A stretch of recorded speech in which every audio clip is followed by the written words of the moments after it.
Assalamualaikum warahmatullahi wabarakatuh. Kami dari kelompok 1, mata kuliah Infrastruktur Cerdas kelas RB akan mempresentasikan materi tentang Smart Water and Wastewater. Selanjutnya, anggota kelompok kami terdiri dari Lulu Musrifatur Rizky, Mega Suryaningsih, Teresia Valentina Purba, Sinta Felinda, Prita Anjani, Feby Revida, Sophie Karina Mulyani, dan Trivina Novrianti. Selanjutnya, outline dalam presentasi kami ialah yang pertama, ada gambaran umum kawasan Institut Teknologi Sumatera, lalu ada implementasi Smart Water and Wastewater, selanjutnya ada kesimpulan. Berikut adalah gambaran umum dari Institut Teknologi Sumatera, di mana ITERA sendiri memiliki moto Smart, Friendly, and Forest Campus. ITERA sendiri direncanakan memiliki 9 fakultas dengan 60 program studi tingkat vokasi, 62 program studi tingkat S1, 63 program studi tingkat S2, dan 55 program studi tingkat doktor. Di sini dapat dilihat ada bagan, jumlah kebutuhan dosen, jumlah kebutuhan tendik, dan populasi mahasiswa per tahun. Bagan tersebut merupakan proyeksi. Berikut di gambar ini ada master plan untuk kawasan Institut Teknologi Sumatera. Selanjutnya ada beberapa fasilitas ITERA yang berdasarkan fungsi. Pertama ada gedung perkuliahan, itu gedung kuliah umum 1, dan gedung C, D, E, dan F. Lalu ada gedung laboratorium teknik. Ini terbagi menjadi 3 gedung, lalu ada gedung rektorat yaitu gedung A dan B, ada sarana olahraga yaitu lapangan sepak bola, lapangan voli, lapangan basket, serta tower climbing. Selanjutnya ada fasilitas pendukung seperti asrama mahasiswa, wisma dosen, galeri ITERA, poliklinik, Masjid At-Tanwir, Masjid Baitul Ilmi, kantin RK, kantin BKL, dan GSG ITERA. Pengertian Smart Water. Smart Water merupakan advanced metering infrastructure yang dapat digunakan untuk memudahkan pelanggan dalam melakukan pembayaran tagihan, serta meningkatkan keakuratan data tagihan pelanggan yang diterima oleh penyedia.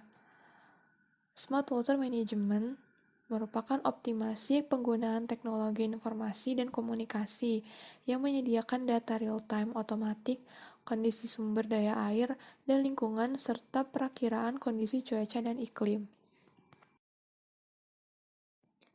Selanjutnya, yaitu penerapan Smart Water di Universitas Atmajaya Yogyakarta.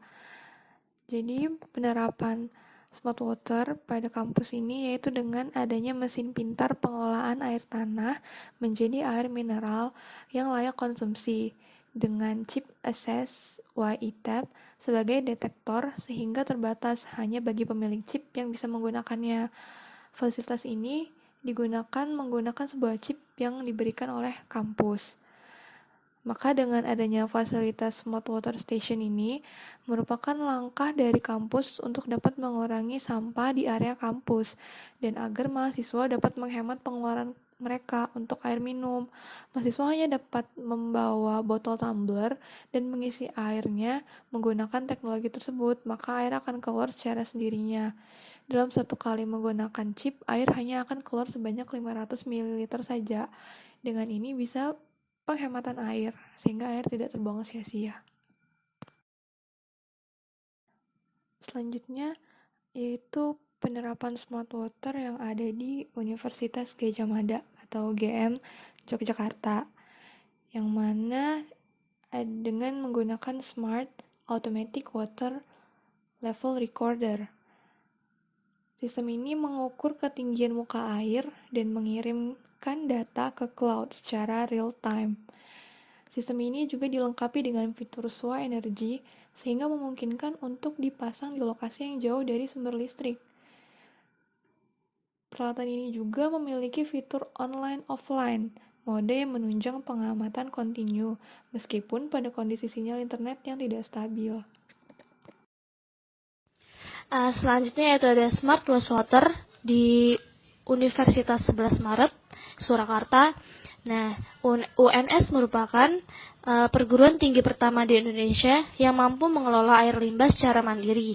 Nah, UNS memiliki instalasi pengolahan air limbah atau IPAL yang baru selesai dibangun oleh Kementerian PUPR. Nah, IPAL UNS memiliki kapasitas 1.290 meter kubik per hari. Diharapkan dengan adanya IPAL tersebut dapat menjadi UNS sebagai contoh green campus yang harus memiliki zero waste dan save energy. Nah, IPAL berskala sedang tersebut tidak hanya menampung limbah-limbah dari dalam kampus, namun limbah dari kawasan sekitar kampus juga diolah melalui IPAL UNS. Harapannya, dengan adanya IPAL ini bisa mengurangi beban pencemaran di Sungai Bengawan Solo akibat air limbah domestik yang tidak terolah dari kawasan Jebres, khususnya kampus UNS. Cakupan pelayanan air limbah domestik kawasan Jebres mencapai 77%. Dan terdapat 135 sambungan bangunan dan 65 sambungan rumah atau SR yang berada di sekitar UNS. Pada tahun 2017, UNS memiliki target penambahan 900 SR untuk memenuhi kapasitas optimal IPAL Jebres. Selain sebagai pusat keilmuan, riset, dan teknologi, UNS sebagai percontohan untuk pengelolaan air limbah domestik yang aman dan dapat menjadi percontohan untuk wilayah. Selanjutnya ada Smart Water di Universitas Padjadjaran. Nah, jadi mahasiswa agroteknologi Fakultas Pertanian atau Faperta Unpad menciptakan Eco Green Water Treatment System, yaitu sebuah solusi penyediaan air bersih di masa depan. Sistem ini dapat menampung air di water powder tank dan mengubahnya menjadi air bersih yang siap dikonsumsi masyarakat. Nah, sistem ini dapat menampung air hujan yang turun dengan rata-rata intensitas 2.000 sampai 4.000 mm agar tidak memasuki bencana pada saat musim banjir. Jadi, kita menyimpannya lalu diolah dengan nanofilter teknologi dan hasilnya didistribusikan kembali ke masyarakat. Cara kerjanya yaitu air ditampung di water powder tank dan dalam tangki tersebut ada proses penyaringan air oleh zat karbon aktif, silika, dan zeolit. Selanjutnya, air akan dilanjutkan ke triple nanofilter untuk dilakukan treatment sehingga menjadi air yang dapat diminum. Nah, filter tersebut terdiri dari 3 unsur, yaitu filter kotoran, filter ion kation, dan filter garam. Proses filterisasi tersebut menggunakan teori osmosis, yaitu air yang masuk akan ditekan dari konsentrasi tinggi ke konsentrasi yang paling rendah sehingga air dapat dijamin kualitasnya. Meskipun siap minum, air disaring lagi oleh UV light system. Tujuannya agar patogen yang masih lolos dari saringan sebelumnya dapat benar-benar mati sehingga kemurniannya terjamin 99% dan siap disalurkan kembali. Smart Wastewater ITB, di mana Institut Teknologi Bandung telah menerapkan sistem Smart Wastewater, yaitu berasal dari Jepang, yang disebut Johkosou, merupakan teknologi pengembangan lanjutan dari septic tank. Alat ini berfungsi untuk mengolah air limbah domestik. Alat ini dapat diterapkan sebagai bioseptic tank untuk menggantikan septic tank konvensional yang biasa dipasang pada rumah tangga maupun perkantoran. Johkosou bekerja serupa biofilter dengan memanfaatkan mikroorganisme memiliki tahapan sistem kerjanya, yaitu tahap 1 dan 2 sebagai pengendap bakteri yang dibawa limbah. Tahap ketiga ditambahkan oksigen agar bakteri aktif memakan limbah. Kemudian hasil penyaringan dari limbah tahap ketiga ditampung ke pengendapan yang berfungsi sebagai desinfeksi yang dicampur dengan kaporit untuk membunuh sisa bakteri yang terlewat, sehingga limbah yang dibuang ke tempat akhir bakterinya sudah berkurang. Kampus ITB sendiri sudah menerapkan sistem ini sejak tahun 2015. Sistem Johkosou yang diterapkan di ITB terdiri dari anaerobic filter tank ke-1, anaerobic filter tank kedua, blower, dan contract aeration tank yang merupakan tank terakhir sebelum air dibuang ke tempat pembuangan terakhir yang diperkirakan sudah mereduksi sekitar 80% bakteri. Smart Water Birmingham University. Implementasi penggunaan IoT dalam Smart Water System. Yang pertama, Smart Water System, yakni aplikasi smart water yang termasuk di dalamnya ada pemantauan pipa air, kualitas air di sumber air terbuka, pembacaan pengukuran air cerdas, keamanan IoT untuk smart water system. Kemudian ada Smart Irrigation, yakni aplikasi seluler berbasis IoT yang dikembangkan di pertanian untuk mengontrol jumlah air untuk tanaman berdasarkan suhu di sekitarnya. Sistem ini juga mengelola seluruh sistem irigasi dengan secara cerdas dalam memantau tanah dan pertumbuhan tanaman. Kemudian ada Smart Gardening, yakni sistem yang menggunakan satu set sensor untuk mendeteksi suhu, cahaya, air, kelembapan tanah, dan aplikasi mobile untuk meningkatkan kebutuhan dan jumlah air dan nutrisi untuk tanaman. Water Distribution System atau biasa disingkat dengan WDS atau biasa disebut dengan sistem distribusi air sering mengalami permasalahan seperti kebocoran air dan kualitas air, di mana permasalahan ini dapat diminimalisir dengan IoT system. Ada 3 metode, yaitu yang pertama, perception layer, menghubungkan perangkat dan mengumpulkan data untuk diproses dari jaringan IoT. Lapisan ini terdiri dari perangkat sensor energi harvesting atau pengumpul energi ketika diterapkan ke dalam sistem distribusi air. Yang kedua, network layer, lapisan jaringan IoT dalam sistem distribusi air menggabungkan pemrosesan, pengelolaan, dan transmisi data yang dilewatkan dari lapisan persepsi. Lapisan ini juga membantu dalam mengelola perangkat jaringan dan teknologi komunikasi untuk transmisi. Yang ketiga, application layer, lapisan aplikasi pengelola aplikasi yang akan digunakan dalam sistem distribusi air. Lapisan ini juga memberikan keamanan dan privasi pengguna. Adapun manfaat penggunaan IoT dalam smart water system. Yang pertama, manajemen air yang lebih terintegrasi. Kombinasi dari pemanenan energi ke dalam IoT dapat menyelesaikan masalah manajemen energi dalam sistem distribusi air. Yang kedua, penyimpanan data yang baik. Penggunaan protokol seluler, skema interaksi sadar, dan metode pengelompokan digunakan untuk menyimpan dan mengelola data sensor menggunakan cloud. Yang ketiga, manajemen energi yang baik. Mampu melihat kualitas air dalam pipa dengan thermal atau magnetic field. Skema penjadwalan yang efisien sehingga hemat energi. Yang keempat, biaya yang cukup murah dan efisien.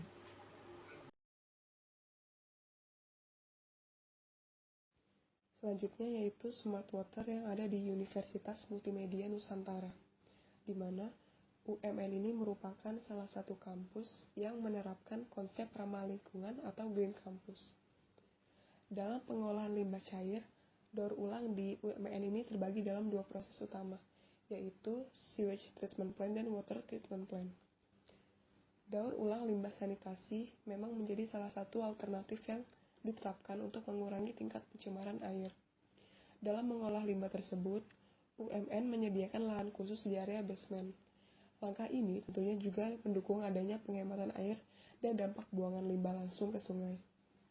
Meskipun tidak dapat dikonsumsi atau dipergunakan kembali layaknya air bersih, namun air hasil daur ulang di UMN ini mampu mencukupi untuk 3 kebutuhan, yaitu flush toilet, menyiram tanaman, dan pendinginan ruangan terpusat atau AC sentral. UMN ini juga melakukan pengecekan berkala untuk memastikan kualitas air dan mesin daur ulang. Setiap 6 bulan sekali dilakukan uji laboratorium kualitas air. Pengecekan mesin juga dilakukan untuk setiap. Baik, yang selanjutnya ini adalah tahapan atau proses daur ulang air, yaitu Sewage Treatment Plant, yang terbagi dalam 4 tahapan. Yang pertama itu adalah ekualisasi, yaitu memisahkan limbah padat berukuran besar dan proses penghancuran sisa kotoran yang ikut tersaring ke dalam air limbah. Setelah proses pemisahan dengan limbah padat, cairan masuk ke grease trap yang berguna untuk menghancurkan sisa kotoran yang bisa mengganggu proses biologi. Yang kedua ini adalah erosi. Jadi setelah proses penyaringan dan penghancuran limbah, Kemudian air itu dialirkan ke kolam yang dialiri oleh oksigen. Pengolahan ini dilakukan oleh mikroorganisme yang melekat pada disk yang berputar. Air yang diputar ini berfungsi untuk memberikan oksigen pada mikroorganisme yang membunuh bakteri dan racun yang terkandung dalam air. Yang ketiga ini adalah sedimentasi. Jadi, hasil dari air yang sudah dialiri oksigen kemudian diendapkan dan dipisahkan antara lumpur aktif dan lumpur tidak aktif. Lumpur aktif ini kemudian diolah lagi ke proses awal agar menjadi lebih jernih dan dapat digunakan. Sedangkan lumpur tidak aktif mengendap di dasar kolam yang setiap tahunnya akan diangkut dan dibuang. Lumpur tidak aktif yang dibuang tidak menyebabkan pencemaran karena hanya berbentuk lumpur hitam yang bisa dipergunakan untuk aktivitas pertanian. Dan yang terakhir ini adalah efluen, yaitu air dijernihkan dengan menambahkan klorin untuk menghilangkan warna, bau, dan rasa pada air. Pada tahap ini, air sudah selesai melewati tahap penjernihan dan masuk ke proses selanjutnya, yaitu WTP atau Water Treatment Plant.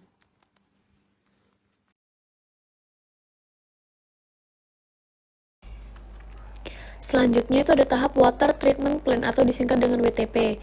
Setelah tahap STP, air perlu melewati proses WTP untuk mendapatkan hasil yang lebih jernih. Air yang sudah mengandung klorin kemudian diendapkan kembali untuk menurunkan kadar klorin. Kemudian air difiltrasi lagi dengan filter pump untuk memastikan bahwa tidak ada pasir yang terbawa dalam air.